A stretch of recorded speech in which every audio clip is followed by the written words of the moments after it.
நீதி கதைகள் டிவி. அது 1990வது வருஷம். விடிய காலையில 4 மணி இருக்கும். கோழி கூவச்சி. ஆனா ஊர்ல யாரும் எழுந்திருக்கல.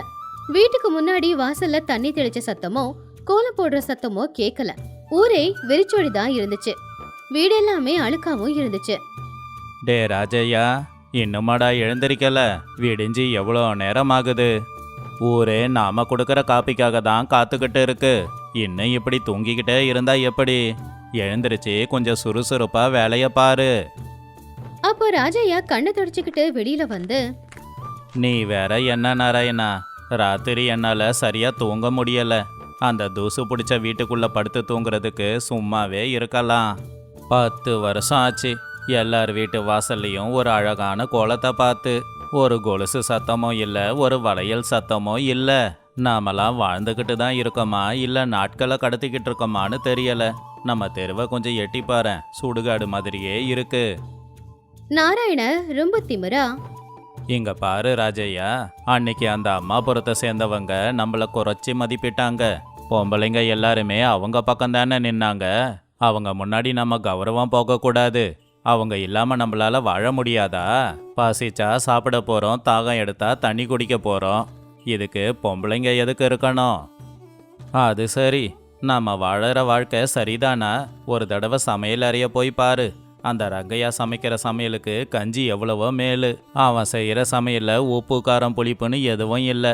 அதில் எதையெல்லாம் சேர்க்கணும்னு கூட அவனுக்கும் தெரியல. இதுதான் நாம கேட்ட கௌரவமா? பசியை கொண்டுட்டு வாழ்றது. அது ஊருக்கே உணவு செய்யற உணவு சாலை. அந்த காலத்துல மசி பிடிச்சிருந்த ஒரு பழைய செவுரு. ரங்கையா சமையலறையில சமைக்க முடியாம கஷ்டப்பட்டு சமைச்சுக்கிட்டு இருந்தான். உடம்பெல்லாம் வேர்த்து கொட்டிக்கிட்டு இருந்துச்சு. சமையலறையில கரண்டி சத்தத்தை விட அவன் கத்துற சத்தம் தான் அதிகமா இருந்துச்சு. டே சோமையா, விறக என்ன தண்ணியிலையா நினச்சி கொண்டு வந்து வச்சிருக்க? எரியவே மாட்டேங்குது, புகை மட்டும்தான் வருது. என்னால் இனிமே சமைக்கலாம் முடியாது. இந்த கடுகு வெடிக்கவும் மாட்டேங்குது. அந்த பெருங்காயத்தை போட்டால் மனமும் வர மாட்டேங்குது. சாம்பார் சாம்பாராகவும் இல்லை, சாப்பாடு சாப்பாடாகவும் இல்லை. சோமையா துணியை துவைச்சுக்கிட்டே, நான் மட்டும் என்ன பண்ணுறது ரங்கையா? இங்கே பாரு, உங்கள் ஆம்பளைங்க துணியை துவைச்சி கையெல்லாம் செவந்து போச்சு. ஆம்பளைங்க துணியில் எப்போவுமே அழுக்கு அதிகம். பொம்பளைங்க இருக்கும்போது ஆத்தங்கரைக்கு போய் துணியை துவைக்கும் போது கூட சிரித்து பேசிக்கிட்டு இருப்பாங்க. அவங்களுக்கு துணி துவைக்கிற கஷ்டம் கூட இருக்காது. ஆனால் இப்போ பாரு, இதை துவைக்க முடியாமல் கஷ்டப்பட்டுக்கிட்டு இருக்கேன். முந்தா நேற்று நாராயணையா வந்து குழம்புல உப்பு இல்லைன்னு கத்திட்டு போனார். அவருக்கு என்ன தெரியும்? அந்த உப்பு டப்பாவை தேடவே 1 மணி நேரம் ஆச்சு. முந்தா நேற்று புளி கரைசல்ல ஓடு இருக்குன்னு சொல்கிறாரு. பொம்பளைங்க இல்லாமல் இங்கே ஒரு வேலையும் நடக்கலை. எல்லாருக்கும் பசி பசி பசி மட்டும்தான். இவங்களுக்காக சமைச்சே எனக்கு கை தான் வலிக்குது. சூர்யா அவனுக்கு கல்யாண வயசு தாண்டி போய்கிட்டு இருந்துச்சு. அவங்க ஊர்லயும் பொண்ணுங்க இல்ல. அந்த ஊருக்கு பொண்ணு கொடுக்கறதுக்கு பக்கத்து ஊருக்காரங்க யாரும் தயாராகவும் இல்ல. அதனால பாவம் அவன் ரொம்ப வருத்தத்துல தான் இருந்தான். ராஜையா மாமா, இன்னைக்காவது எதனா கடுதாசி வந்துச்சா? என் கல்யாணத்தை பற்றி அந்த பக்கத்து ஊர் பெரிய மனுஷன் என்ன சொல்கிறாரு? அந்த தபால்காரரு நம்ம ஊர் பக்கம் வரவே மாட்டேங்கிறாரு. என்னடா சூர்யா சொல்கிற? பொம்பளைங்க இல்லாத ஊருக்கு நாங்கள் எப்படி பொண்ணு கொடுக்கறது? அங்கே எங்கள் பொண்ணு வந்தால் எல்லாருக்கும் ஆக்கி போடுற நிலைமைக்கு வந்துடுவாளேன்னு சொல்கிறாங்க. உங்கள் ஊருக்குள்ளே வந்தாலே பாவம் எங்களை சுற்றிக்கும். பொம்பளைங்களே இல்லாத ஊருக்கு எங்கள் பொண்ணை எங்களால் தர முடியாது. இந்த விஷயத்த பேசாமல் இதோட விட்டுடுங்கன்னு சொல்கிறாங்க. சூர்யா கவலையா, உண்மைதான் மாமா, என் நண்பர்கள் எல்லாரும் பட்டணத்துக்கு போயிட்டாங்க. ஆனால் நான் மட்டும் இந்த ஊரில் தான் இருக்கேன். ராத்திரி பள்ளி கூட என்னை பார்த்து சிரிக்குது மாமா. பொம்பளைங்க இல்லாத வீடும் தண்ணி இல்லாத ஆறும் ஒன்று தான். 10 வருஷமாக நாம் வாழ்க்கையாக வாழ்ந்துக்கிட்டு இருக்கோம். வீட்டில் விளக்கேற்றி வைக்க பொம்பளைங்க இல்லாமல் வாழ்க்கையே இருண்டு போயிருக்கு. என்னப்பா சூர்யா, ஏன் இவ்வளோ கவலைப்படுற? அதான் நாராயணையா இருக்காருல்ல, அவர் சொல்கிறத நாம் கடைப்பிடிக்கணும்ப்பா. கௌரவம் ரொம்ப முக்கியம். வெறும் கௌரவத்தை வச்சுக்கிட்டு வாழ முடியாது மாமா. அவரால் தான் நாம் அனாதைங்களாக இருக்கோம். கௌரவம் நமக்கு சோறு போடாது, ஆனால் வயிற்றெரிச்சலை உருவாக்கும். ஒரு நாள் சாயந்தர நேரம் அந்த ஊர்ல இருந்து பட்டணத்துக்கு போய் படிச்சு வேலை பார்த்துக்கிட்டு இருந்த சக்கரவர்த்தி ரொம்ப நாளுக்கு அப்புறமா அவங்க ஊரை பாக்குறதுக்காக வந்தான். ஊருக்குள்ள வந்தா ஊரே ரொம்பவும் வெறிச்சோடி போயிருந்துச்சு. வணக்கங்க ஐயா. என்ன நம்ம ஊர் இப்படி ஆயிடுச்சே? நான் சின்ன வயசுல பார்த்த நம்ம ஊர் இது இல்லையே. நம்ம ஊர் எப்பவுமே சுத்தமா இருக்கும். எல்லா வீடும் கலகலப்பா இருக்கும். ஆனா இப்ப ஒரே அமைதியா இருக்கே. வீடும் சுத்தமா இல்லை, தெருக்களும் சுத்தமா இல்லை. எனக்கு ஒன்றும் புரியலங்க ஐயா. ஆ, வாப்பா சக்கரவர்த்தி, ரொம்ப வருஷத்துக்கு அப்புறம் ஊருக்கு வந்திருக்கல்ல. நம்ம ஊர் இப்போ கௌரவத்துக்கு அடையாளம். இங்க ஆம்பளைங்க எல்லாரும் ஒருத்தருக்கு ஒருத்தர் துணையா இருக்கோம். யாரை நம்பியும் நாங்க வாழல. எங்க வேலையை நாங்களே பார்த்துக்கிறோம். சக்கரவர்த்தி சிரிச்சுக்கிட்டே, இதை பார்த்தா ஒற்றுமையா தெரியலையே, முட்டாள்தனமா தெரியுது. நீங்க போட்டிருக்கிற சட்டையில இருக்கிற அழுக்க பார்க்கும்போதே உங்க ஒற்றுமையோட லட்சணம் தெரியுது. ஒரு வீடு சந்தோஷமா இருக்கணும்னா அங்க ஒரு தாயோ தாரமோ தங்கையோ இருக்கணும். நம்ம கிட்ட சந்தோஷமா பேசணும். அப்படி கூட ஆள் இல்லாம வாழற வாழ்க்கை ஒரு வாழ்க்கையா? இயற்கையில பாதி பொண்ணுன்னு சொல்லுவாங்க. அப்படிப்பட்ட இயற்கையிலேயே பாதி பொண்ணு இருக்கும்போது ஒரு பொண்ணு இல்லாம உங்க வாழ்க்கைய வாழ முடியுமா? சக்கரவர்த்தி சொல்றது உண்மைதான் நாராயணா. எங்களுக்குள்ள இத்தனை நாளா இந்த கவலை இருக்கு. ஆனா உனக்கு பயந்துதான் நாங்க யாரும் வெளியில சொல்றதில்ல. நமக்கு இப்போ சுவையா சமைச்சு போட இல்ல, பாசமா கூட உக்காந்து பேசக்கூட ஒரு பொண்ணு கிடையாது. பொண்ணு இல்லாத வாழ்க்கை மண்ணுக்கு தான் சமம். ஊர்ல திருவிழா தொடங்குச்சு. 1990வது வருஷ காலத்துலலாம் திருவிழா அப்படின்னா ஒரு பெரிய பண்டிகை மாதிரி. ஆனா இந்த வருஷம் அந்த திருவிழா களை இல்லாம இருந்துச்சு. பிரசாதத்தை செஞ்சு கொடுக்கவும் யாரும் இல்ல, பூக்கட்டி அலங்காரம் செய்யவும் யாரும் இல்ல, கோவில கோலம் போடவும் யாரும் இல்ல. மொத்தத்துல சொல்ல போனா அது திருவிழா மாதிரியே இல்ல. நாராயண ஐயா, ஊர்ல திருவிழா நடக்க போகுது. ஆனா இங்க கோயில சுத்தம் பண்ண ஆள் இல்ல, பாத்திரங்களை கழுவ ஆள் இல்ல, ஏன் பால் கூட தூக்கவும் ஆள் இல்ல. இப்படி பொம்பளைங்களே இல்லாம நம்மளால திருவிழா நடத்த முடியாது. இதெல்லாம் பார்க்கும்போது ஊருக்கு ஏதோ கெடுதல் நடக்க போதோன்னு தோணுது. அம்மன் கோவப்பட்டா அது ஊருக்கு நல்லது இல்லைங்க ஐயா. அப்போ ரங்கையா அங்க வேகமா ஓடி வந்து, ஐயா, சமையலறையெல்லாம் நாசமாயிடுச்சுங்க. சமைச்ச சாப்பாடு எதுலையுமே சுவை இல்லை. ஜனங்க எல்லாம் பசியில தவிச்சுக்கிட்டு இருக்காங்க. கோவிலுக்காக செஞ்ச பிரசாதம் கூட கெட்டு போச்சுங்க ஐயா. இப்போ என்ன பண்றதுன்னு ஒண்ணுமே புரியல. பாத்தீங்களா அந்த கடவுள் உங்களை எப்படி தண்டிக்கிறான்னு? நீங்க தான் இந்த வாழ்க்கையை வாழ்ந்துக்கிட்டு இருக்கீங்க. ஆனா பக்கத்து ஊர்ல உங்க அம்மா மனைவி எல்லாரும் உங்களுக்காக காத்துக்கிட்டு இருக்காங்க. பெண்களுக்கு மன்னிக்கிற குணம் அதிகமா இருக்கும். நீங்க அவங்கள நோக்கி ஒரு அடி போனீங்கன்னா அவங்க உங்களை நோக்கி 10 அடி வருவாங்க. இந்த கௌரவத்தை வச்சு என்ன பண்ணுவீங்க? உங்க வாழ்க்கையை அழிச்சிக்க போறீங்களா? சக்கரவர்த்தி சொன்ன வார்த்தைகளும் ஊரோட நிலைமையும் நாராயணனுடைய மனசை மாத்துச்சு. ராத்திரி முழுக்க அவன் உட்காந்துக்கிட்டு யோசிச்சுக்கிட்டே இருந்தான். 10 வருஷத்துக்கு முன்னாடி அவனுடைய பொண்டாட்டி சொன்ன வார்த்தைகள் ஞாபகத்துக்கு வந்துச்சு. திமுறால எதுவும் ஜெயிக்க முடியாது, அன்பால தான் எல்லாத்தையும் ஜெயிக்க முடியும் அப்படிங்கிறது. அன்னைக்கு அவன் பண்ணது தப்பு. இத்தனை நாள் அவன் பண்ணிக்கிட்டு இருக்கிறது தப்பு. இத புரிஞ்சுக்கிட்ட நாராயணா ராஜையாவை பார்த்து, ராஜையா, நான் தப்பு பண்ணிட்டேன். நான் ஒருத்தன் அடம் பிடிச்சதால இந்த ஊரில் இருக்கிற அத்தனை பேருமே ரொம்பவே கஷ்டப்பட்டுக்கிட்டு இருக்கீங்க. ஆம்பளைங்க ராஜ்யம்தான் சிறந்ததுன்னு நினச்சிக்கிட்டு இருந்தேன். ஆனால் எனக்கு இது ராஜ்யமாக தெரியல. இப்போ நரகமாக மாறிடுச்சு. பொம்பளைங்க இல்லாமல் இந்த ஊரே களை இழந்து போயிடுச்சு. நாளைக்கே நாம் அம்மாபுரத்துக்கு போகலாம். பொம்பளைங்களை கூட்டிக்கிட்டு வரலாம். உண்மையாவா நாராயணா? இந்த வார்த்தையை நீ எப்போ சொல்லுவேன்னு 10 வருஷமா காத்துக்கிட்டு இருக்கேன். நாளைக்கே போய் அம்மா பொண்டாட்டின்னு எல்லாரையும் கூட்டிட்டு வரலாம். இனி நம்ம வாழ்க்கையும் சரி வீடும் சரி இருட்டா இருக்காது, வெளிச்சமாக போகுது. அதை கேட்டு சூர்யா ரொம்ப சந்தோஷமா, அம்மாவை அக்காவை பாட்டியை பார்க்க போறேனா? அப்பனா இன்னைக்கு நான் தூங்கவே மாட்டேன். ரங்கையா, சமையலறைய சுத்தம் பண்ணு. மகாலட்சுமிங்க வராங்க. அழுக்கெல்லாம் போய் ஐஸ்வர்யம் வரணும். நான் ஏன் சுத்தம் பண்ண போறேன்? அவங்க வந்ததும் கரண்டி அவங்க கிட்ட கொடுத்துட்டு வெளியில வந்து திண்ணையில சந்தோஷமா உக்காந்துப்பேன். அவங்க சமைச்சு கொடுக்குற சாப்பாட்டை நான் அமிர்தமா நினைச்சு சாப்பிட போறேன். அடுத்த நாள் காலையில சூரியன் பிரகாசமா உதயமானா. ஊர்ல இருக்கிற ஆம்பளைங்க எல்லாருமே மாட்டு வண்டியை கட்டிக்கிட்டு அவங்க பொண்டாட்டிங்களோட ஊருக்கு கிளம்புனாங்க. அந்த ஊரோட எல்லையில பொம்பளைங்க எல்லாருமே இவங்களுக்காக தான் காத்துக்கிட்டு இருந்தாங்க. ஒருவேளை சக்கரவர்த்தி மூலமா இந்த செய்தி அவங்களுக்கு போய் சேர்ந்திருக்கலாம். சந்தோஷம் துக்கம் எல்லாமே கலந்து வந்துச்சு. அந்த ஒரு நாள்ல எல்லாருமே அழவும் ஆரம்பிச்சாங்க. முகத்துல சிரிப்பும் இருந்துச்சு, சோகமும் இருந்துச்சு. ஒருத்தங்க கிட்ட ஒருத்தங்க மன்னிப்பு கேட்டுக்க ஆரம்பிச்சாங்க. எப்படிங்க இருக்கீங்க? நம்ம வீடு எப்படி இருக்கு, நம்ம தோட்டம் எப்படி இருக்குன்னு தினமும் நினைச்சு ஏங்கிக்கிட்டு இருந்தேன். நீங்க நல்லா சாப்பிடுறீங்களா? எங்க சாப்பிடுறீங்க? பார்க்க எவ்வளவு மெலிஞ்சு போயிட்டீங்க. அதை கேட்டு நாராயண கண்ணுல கண்ணீரோட, என்ன மன்னிச்சிடு சுமதி. நான் வீடு கட்டினேன், அவ்வளவுதான். ஆனா இப்ப அந்த வீடு சுடுகாடு மாதிரி இருக்கு. நான் கௌரவத்தை தான் பெருசா நினைச்சேன். கௌரவத்தை விட அன்பு பாசம்தான் பெருசுன்னு புரிஞ்சுக்கிட்டேன். எல்லாரும் கிளம்பி ஊருக்கு வாங்க, உங்களுக்காக நம்ம ஊரே காத்துக்கிட்டு இருக்கு. இன்னொரு பக்கம் ரங்கையாவோட பொண்டாட்டி, என்னங்க இது, இவ்வளவு கருப்பாயிட்டீங்க, கண்ணுக்கு கீழே கருவளையம் வேற இருக்கு, அங்கங்க தீக்காயம் வேற இருக்கு. சரி வாங்க, சரியா சமைக்கிறது எப்படின்னு நான் கத்து கொடுக்குறேன். ஐயோ வேணாமா, அந்த கரண்டி எனக்கு வேணாம், அதை நீயே வச்சிக்கோ. நீ என்ன சமைச்சு கொடுத்தாலும் அதை நான் சாப்பிட்றேன். நீ செஞ்சு கொடுக்குற அந்த பருப்பு குழம்பே போதும், என் உயிர் தப்பிச்சிடும். ஒரு வாரத்துக்கு அப்புறமா அந்த ஊரு முழுசாவே மாறிடுச்சு. இப்போ வாசல்ல அழகான கோலம் இருந்துச்சு, வீடெல்லாம் சுத்தமா இருந்துச்சு. அதே மாதிரி சுவையான சாப்பாடு மனம் எல்லா பக்கமும் வந்துகிட்டு இருந்துச்சு. ஆம்பளைங்க எல்லாரும் இப்ப நிம்மதியா சந்தோஷமா உட்காந்துக்கிட்டு இருந்தாங்க. அப்போ ஊர்க்காரங்க, பாத்தீங்களா, பெண்கள் ஊருக்கு வந்த உடனே ஊருக்கு எவ்வளவு கலை வந்திருக்கு அப்படின்னு.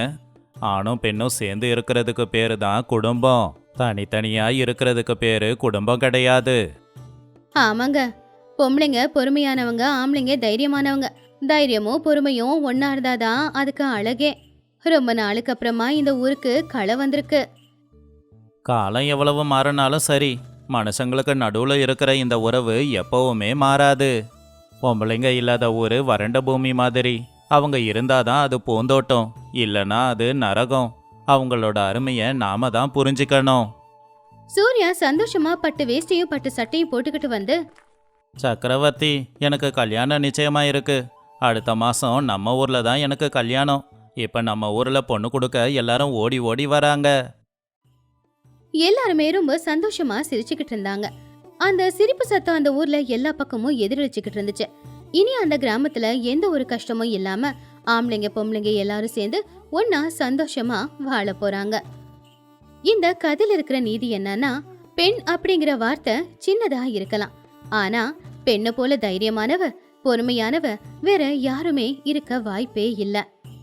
ஆம்பளைங்க தைரியமா இருக்கணும்ன்றது உண்மைதான், ஆனா திமிரா இருக்கணும்னு அர்த்தம் கிடையாது.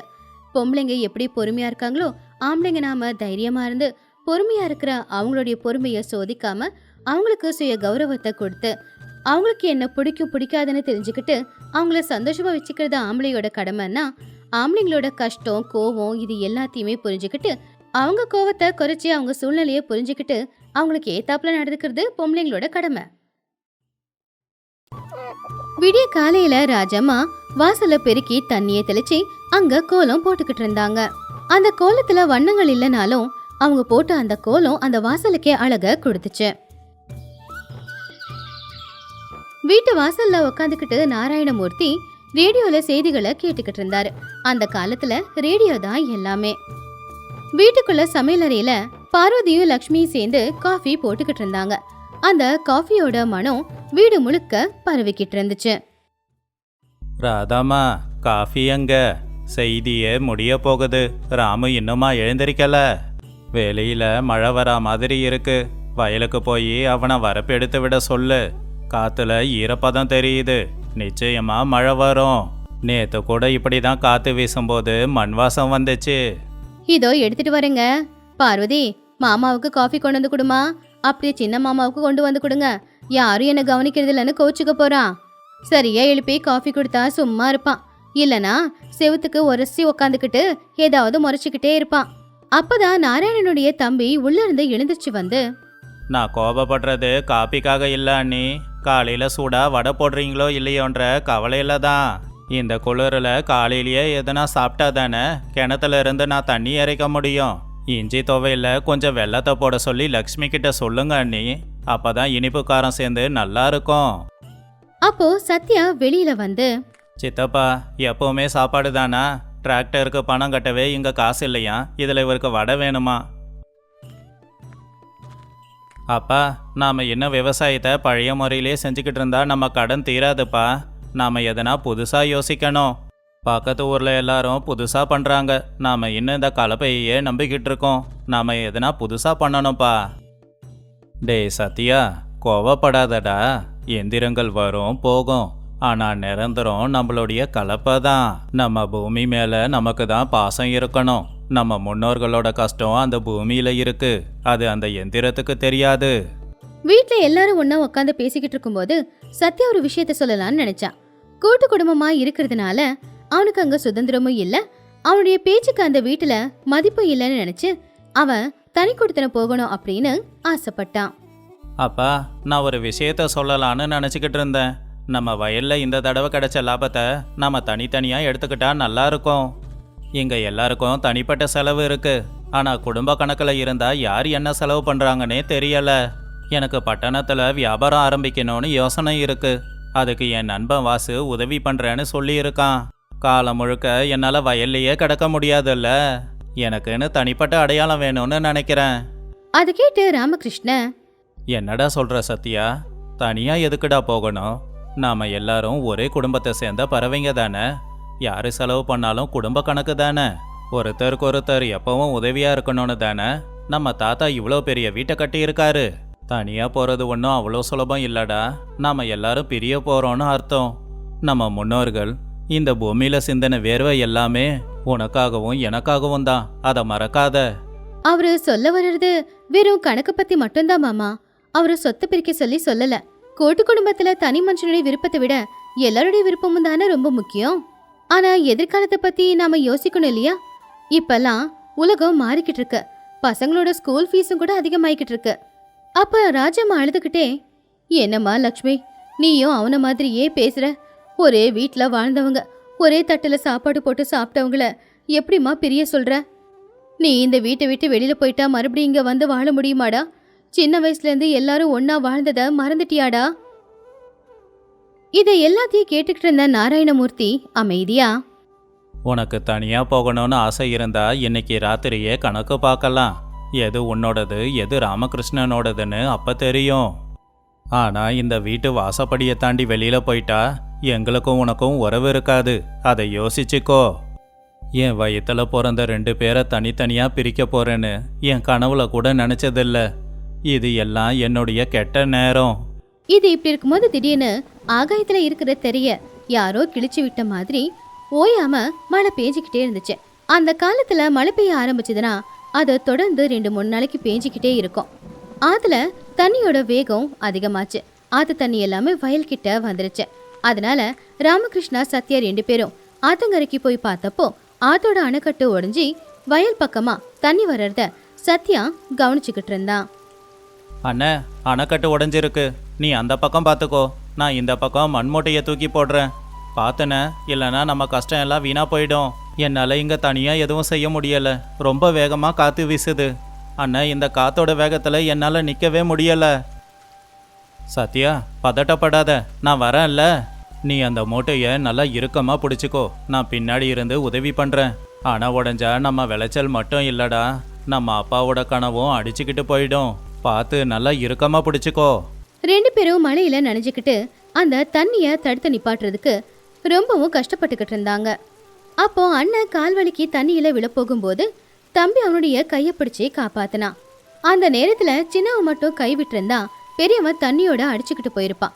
கொஞ்ச நேரத்துல சத்யா கால்வலிக்கு தண்ணியில விழ போனப்போ ராமகிருஷ்ணா அவனுடைய கையை பிடிச்சி அவனை காப்பாத்தினான். இல்லைன்னா அன்னைக்கு அவன் உசுரும் போயிருக்கும்.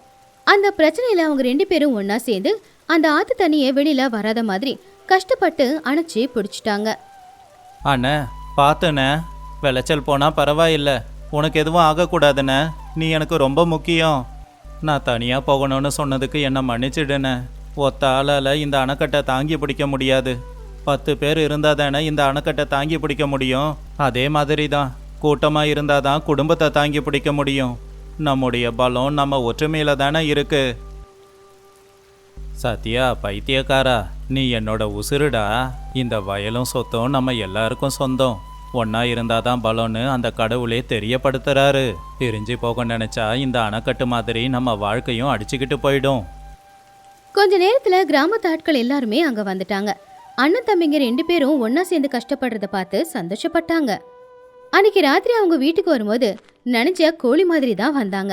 அப்ப ராஜம்மா உடனே டவல் எடுத்துட்டு வந்து அவங்களுக்கு தலையை துவைக்க கொடுத்தாங்க.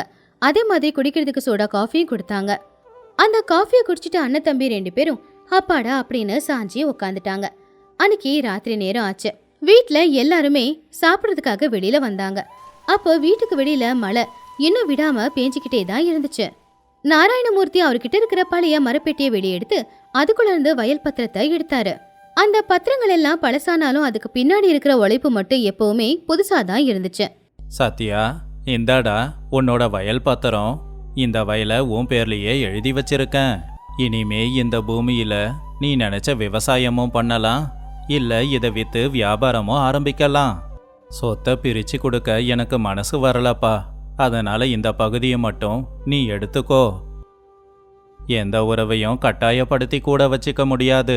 சத்யா கண்ணுல கண்ணீரோட அந்த பத்திரத்தை கீழே தூக்கி போட்டுட்டு, வேண்டாம்ப்பா, இந்த காகிதம் எனக்கு எதுக்கு?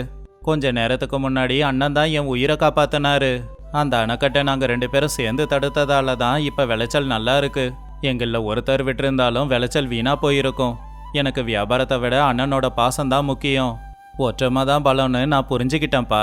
இந்த காகிதம் எங்களை இனி பிரிக்க வேண்டாம். இந்த பத்திரத்தை மறுபடியும் அந்த பெட்டியிலேயே வச்சிடுங்க. ஒற்றமை தான் நம்மளோட குடும்ப சொத்துன்னு நான் இப்ப தெரிஞ்சுக்கிட்டேன். ஆமாப்பா, தனித்தனியா போய் சொத்தை பங்கிட்டுக்கிறத விட ஒன்னா இருந்து கஷ்டத்தை பங்கிட்டுக்கிறதுல தான் சுகம் அதிகம்ப்பா. நாம எல்லாரும் ஒன்னா இருக்கிறது தான்ப்பா இந்த வீட்டுக்கே அழகு. சத்யா நம்ம கூட தான் இருப்பான். நாங்க எல்லாரும் ஒற்றுமையா சேர்ந்து விவசாயம் பண்றோம்ப்பா. நாங்க எல்லாரும் ஒரே நூலால கட்டி இருக்கிற பூமாலப்பா. சின்னவன் சிரிச்சுக்கிட்டே, ஆஹா, எவ்வளோ நல்ல விஷயம் சொல்லியிருக்கடா ராமகிருஷ்ணா. என் தொண்டையில சுட சுட பஜ்ஜி இறங்குற மாதிரியே எனக்கு தோணுது. அதுக்கு தாண்டா பெரியவங்க சொல்லியிருக்காங்க, 100 இலை தனித்தனியா இருந்தா காத்துல பறந்துடும், ஆனா மொத்தமா சேர்த்து கட்டினா காத்தே பறந்துடும்னு. சரி, சாப்பிட நேரமாகுது. இன்னைக்கு பார்வதி எண்ணெய் கத்திரிக்கால நெய் போட்டு சமைச்சிருக்காலாம். அதோட வாசத்துக்கே பசி 10 மடங்காகுது. நாம எல்லாரும் ஒன்னா உக்காந்து சாப்பிடும் போது சாப்பாட்டோட சுவையும் கூடுண்டா. எல்லாரும் ஒன்னா ஹால்ல வந்து உக்காந்தாங்க. அப்ப ராஜம்மா எல்லாருக்குமே சாப்பாடு பரிமாறிக்கிட்டு இருந்தாங்க. அந்த வீட்டுல மறுபடியும் சந்தோஷம் வந்துச்சு. இந்த வீடு, வயல், இது எல்லாமே நம்மளுடைய குடும்பத்துக்கான அடையாளம் இல்ல. நம்ம ஒற்றுமை தான் நம்ம குடும்பத்துக்கான அடையாளம். ஒரு தடவை ஒரு மனுஷன் ஒரு குடும்பத்தை விட்டு பிரிஞ்சு போயிட்டானா அவன் மறுபடியும் அந்த குடும்பத்துல ஒட்டவே முடியாது. இனி பிரிஞ்சு போறத பத்தி யாரும் பேசக்கூடாது. இது நம்மளை பொறுத்த வரைக்கும் வீடு இல்ல, ஒரு கோவில். ஆமா அத்தை, நீங்க சொல்றது உண்மைதான். எல்லாரும் ஒற்றுமையா இருக்கிறது தான் ரொம்ப நல்லா இருக்கும். இனிமே என் வீட்டுக்காரன் கூட இத பத்தியெல்லாம் பேச மாட்டாருன்னு எனக்கு தெரியும். அதுக்கும் மேல பார்வதி அக்காவோட சமையல் வேற எங்க போனாலும் கிடைக்காதே, இந்த வீட்ல மட்டும்தானே கிடைக்கும். லக்ஷ்மி, நீ மட்டும் எனக்கு உதவி செய்யலனா என்னால இவ்வளவு நல்லா சமைக்க முடியுமா? இது நம்ம எல்லாருடைய கஷ்டம்தான். நாம ஒன்னா இருக்கும் போதுதான் இந்த குடும்பமும் நல்லா இருக்கும். காலம் எவ்வளவு வேணும்னாலும் எப்படி வேணும்னாலும் மாறலாம். ஆனா கூட்டு குடும்பம் கொடுக்கிற பலத்தை எதுவும் கொடுக்க முடியாது. ஒற்றுமை தான் பெரிய பலம். பிள்ளைங்களா, எல்லாரும் ஒன்று ஞாபகம் வச்சுக்கோங்க. நாம ஒரே ரத்தத்தால பிறந்ததால ஒரு குடும்பமாகல. ஒருத்தர் மேல ஒருத்தர் வச்ச நம்பிக்கை தான் நம்ம குடும்பம். கஷ்டமோ நஷ்டமோ அதை பகிர்ந்துக்கும் போதுதான் உண்மையான வாழ்க்கைய வாழ முடியும். இப்படி கதை முடிகிற நேரத்துல சின்னவன் இன்னொரு வடை கிடைச்சா நல்லா இருக்குமேன்னு சொல்லி பக்கத்துல இருக்கிற சத்யாவோட இலையையும் ராமகிருஷ்ணனுடைய இலையையும் பார்த்துட்டு இருக்கும்போது எல்லாரும் அதை பார்த்து சிரிச்சுக்கிட்டு இருந்தாங்க. எல்லாரும் சாப்பிட்டு முடிச்சு தூங்கும் போது மழையும் நின்னு போச்சு. அந்த வீட்டுல இருக்கிற அத்தனை பேரும் அமைதியா அந்த ஒரே வீட்டுல சந்தோஷமா படுத்து தூங்குனாங்க. இந்த கதையில இருக்கிற நீதி, பணம் இன்னைக்கு வரும் நாளைக்கு போகும். நாம எப்ப நினைச்சாலும் நம்மளால பணத்தை சம்பாதிக்க முடியும். ஆனா உறவுகளை ஒரு தடவை இழந்துட்டோம்னா அதே உறவுகளை மறுபடியும் நம்மளால சம்பாதிக்க முடியாது. கூட்டு குடும்பம் அப்படிங்கிறது மொத்த குடும்பத்தையும் இறுக்கமா பிடிச்சுக்கிட்டு இருக்கிற ஒரு வீடு. அந்த கூட்டு குடும்பத்துல இருக்கிற அத்தனை பேரும் சந்தோஷமா இருப்பாங்க.